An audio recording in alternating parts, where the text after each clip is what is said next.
Fala pessoal, você está no Sebrae Prevcast, o podcast do Sebrae Previdência.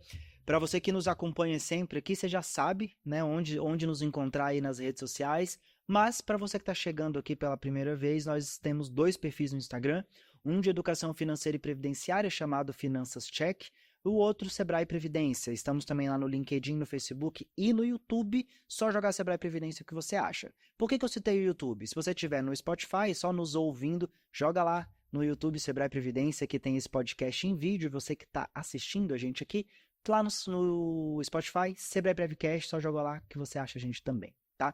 O episódio de hoje são um dos episódios badalados aqui que as pessoas sempre esperam, que é o fechamento dos investimentos. Nós fizemos esse ano agora, de 2024, o fechamento do trimestre e agora nós vamos fazer o fechamento do semestre. E eu sempre venho com o diretor de investimentos, nosso querido Vitor Hall, que já é figurinha carimbada. Né? E aí, Kalel, tudo bem? Tudo ótimo você. Mais um desafio aí, né? Mais um desafio. E foi difícil né, a gente conseguir a agenda para gravar. E eu fiquei gripado aí, a gente ia gravar antes, acho que... já tô, minha voz não Quer tá... que desligue o ar? Não, tá tranquilo. Tá tranquilo? Minha voz não tá 100%, mas agora a gente vai conseguir, né? Não, vai dar bom. Rô, como de costume, a ideia desse podcast aqui, que ele é mais rápido, né?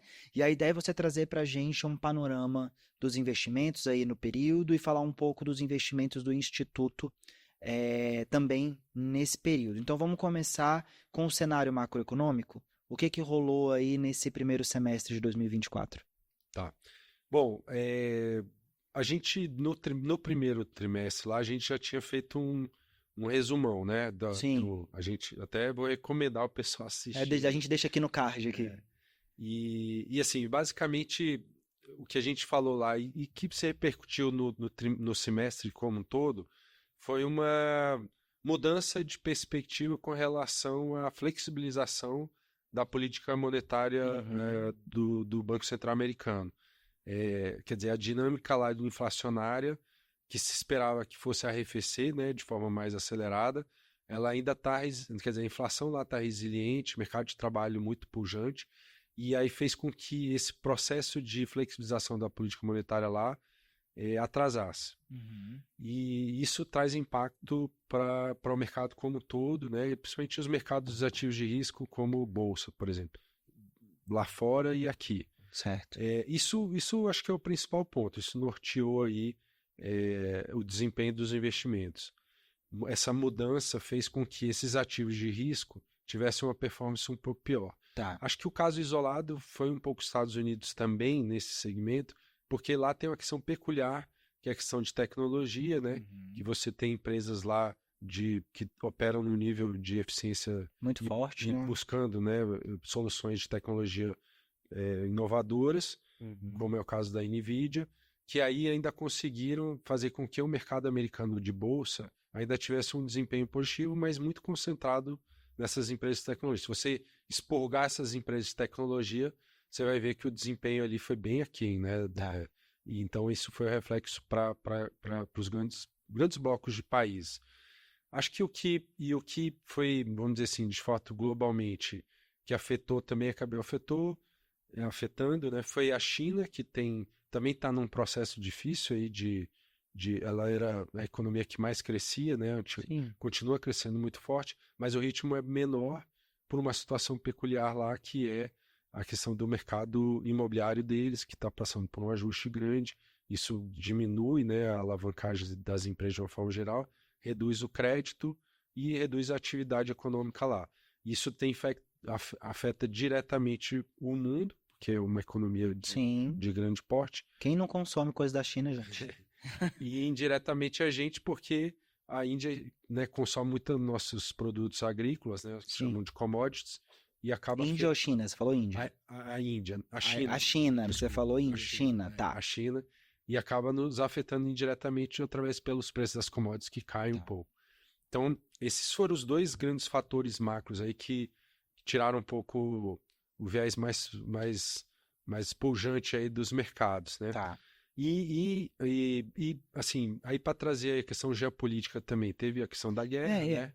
Desculpa, conclui, que eu ia te fazer uma outra pergunta. Teve pergunta. as questões das guerras lá. Ucrânia? Né? Ucrânia que continua, sem grandes repercussões, assim, de fato, para o mercado está olhando já de uma forma mais paralela, mas certamente não ajuda. Mas acho que o risco geopolítico aí está mais relacionado a, talvez, não o efeito dessas guerras agora em si, mas os blocos que estão se formando, né? Que é eventualmente a Rússia se unindo um pouco mais com a China, aí cria uma aflição com relação ao que a China pode fazer com Taiwan. Tem um movimento lá do bloco europeu que também está se desarticulando com a ameaça russa, como é que eles vão se lidar com isso. Então, esses eventos também trazem incertezas.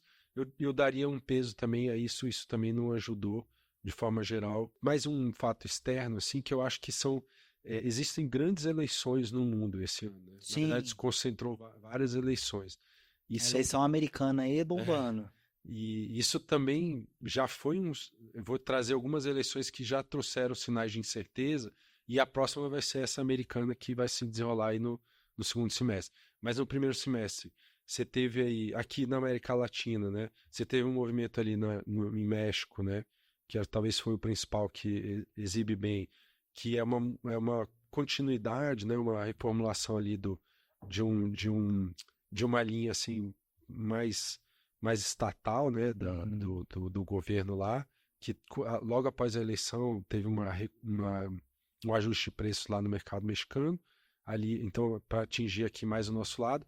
E na União Europeia ali, você vê um movimento também que gera estresse, que é uma mudança, eu não quero qualificar aqui, mas é uma mudança da direita ganhando um pouco mais espaço, começou lá no Parlamento Europeu. Toda mudança mexe na economia, né? Começou no Parlamento Europeu, aí a França chamou uma eleição antecipada deles, também lá mudou, agora no Reino Unido, né, aí já foi para o outro lado, já foi o Partido Trabalhista. Então, acho que o movimento, principalmente na Europa ali também, trouxeram alguns ruídos, porque essa mudança fica aquela incerteza, como é que vai ser daqui para frente? Quer dizer, toda mudança traz isso.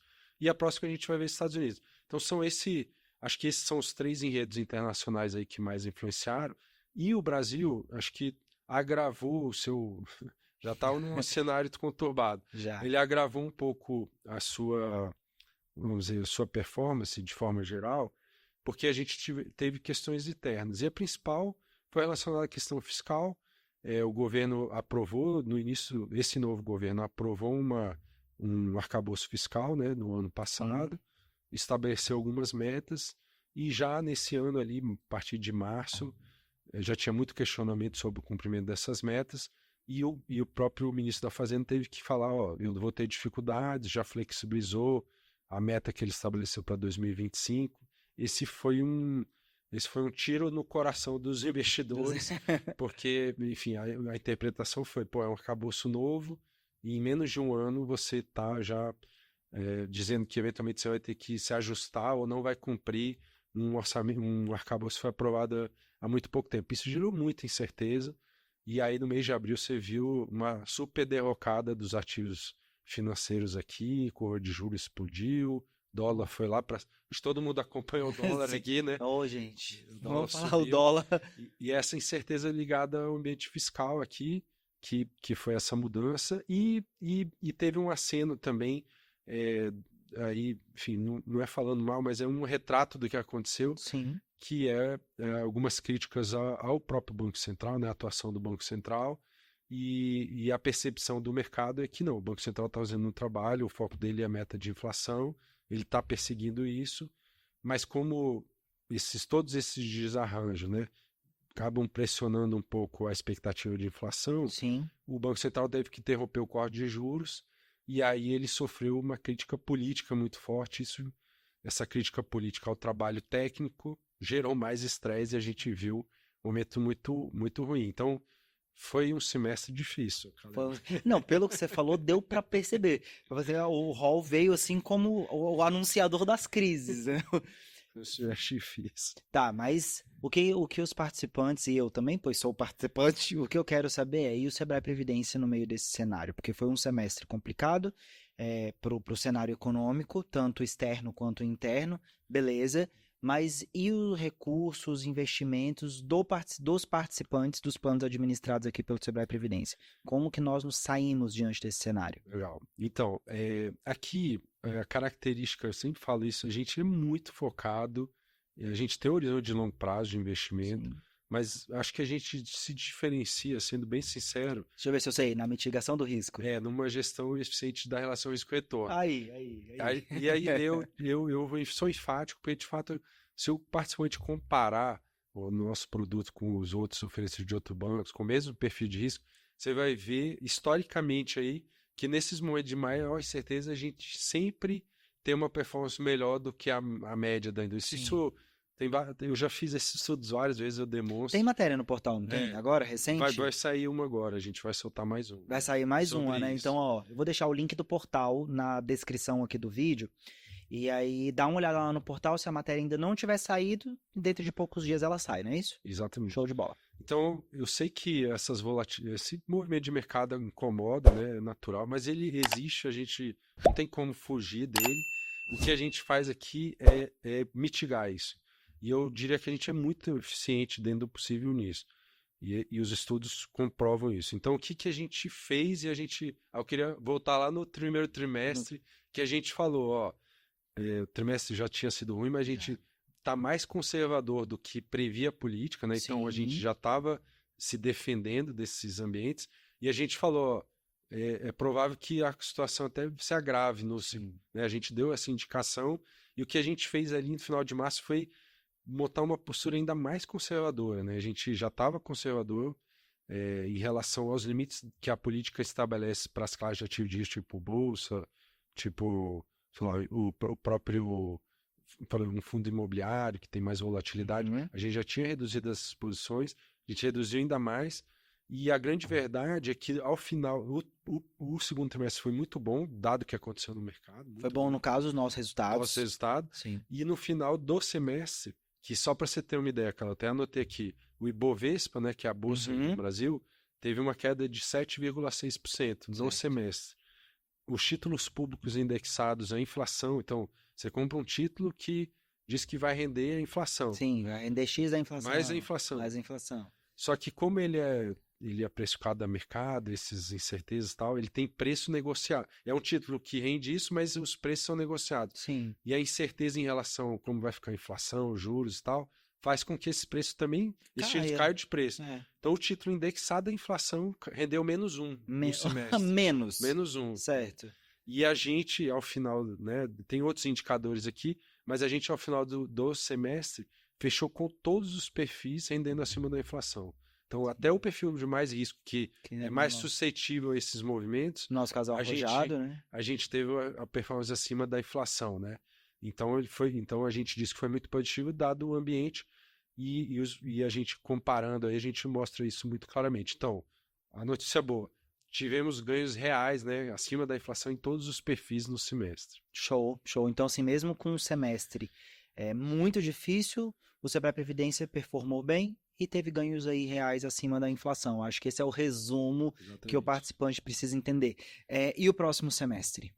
Então, e aí, é só para acrescentar, e o que a gente fez? Então, a gente reduz as posições em algumas classes de ativo que são mais suscetíveis a esse ambiente, mas o que a gente fez para, então, tentar trazer algum retorno adicional? A gente aumentou em todos os perfis a exposição em títulos de crédito privado, que performaram muito bem, isso ajudou. Certo. Então, essa parcela da carteira, lógico que a gente vai alocar 100% nisso, né? Porque não é assim que se faz gestão. Tem que diversificar. Mas essa parcela que a gente aumentou, aí teve ganhos muito bons, acima do CDI, foi muito bem. E a outra parcela que a gente aumentou esse semestre, que a gente tinha uma exposição muito baixa e veio aumentando, e ajudou, foi o investimento exterior. Então, como o dólar, aquele período ali principalmente de abril, maio, que o dólar subiu muito, a gente tinha uma exposição a câmbio, aí foi bom. E aí ajudou, isso contrabalanceou aí os outros ativos. Então, acho que foi isso que a gente fez. Aí vamos falar assim, tudo bem que é curto prazo, mas... Antes de você falar do próximo semestre, né, que lembra que você falou, é curto prazo e a gente só faz aqui uma análise, mas antes de você falar disso, quer fazer um jabá da campanha de empréstimo? Não, tem campanha de empréstimo no ar. E ela vai ficar no ar e ó, esse episódio sai agora. O empréstimo é o nosso melhor produto. Cara. Então, fala aí um pouquinho. Mas é verdade, o empréstimo é o nosso melhor produto por duas razões. É só né? para o plano Sebrae Prev, né? Só Participantes do plano Sebrae só pro plano Prev. Sebrae Prev.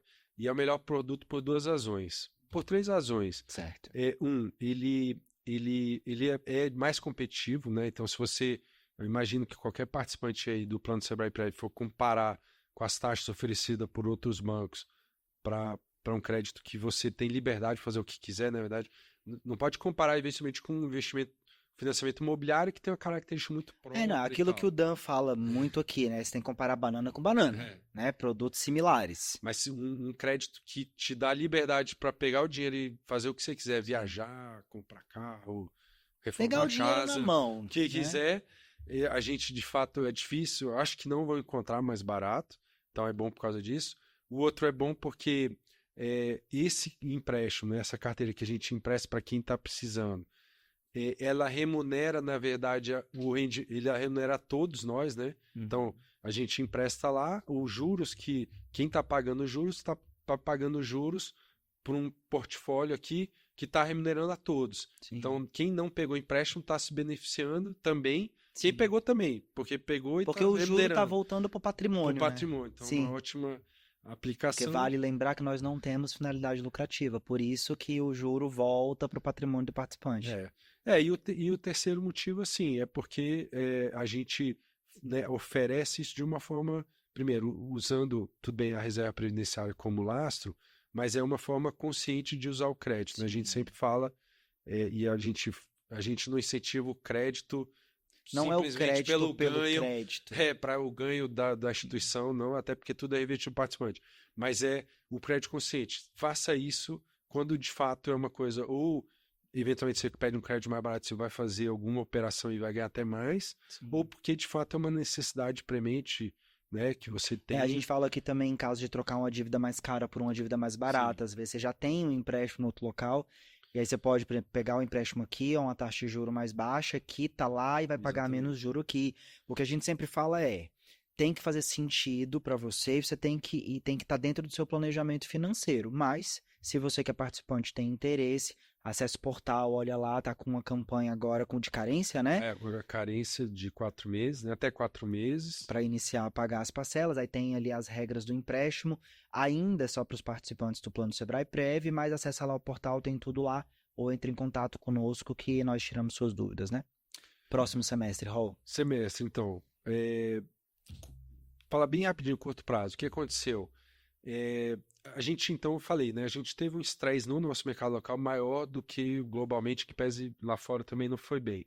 E foi muito por fatores, esse estresse adicional, fatores internos, obviamente, ligados a posicionamento do governo contra o fiscal, essa briga com o Banco Central. E isso depreciou muito os ativos, né? A gente está com preços muito atrativos para vários ativos.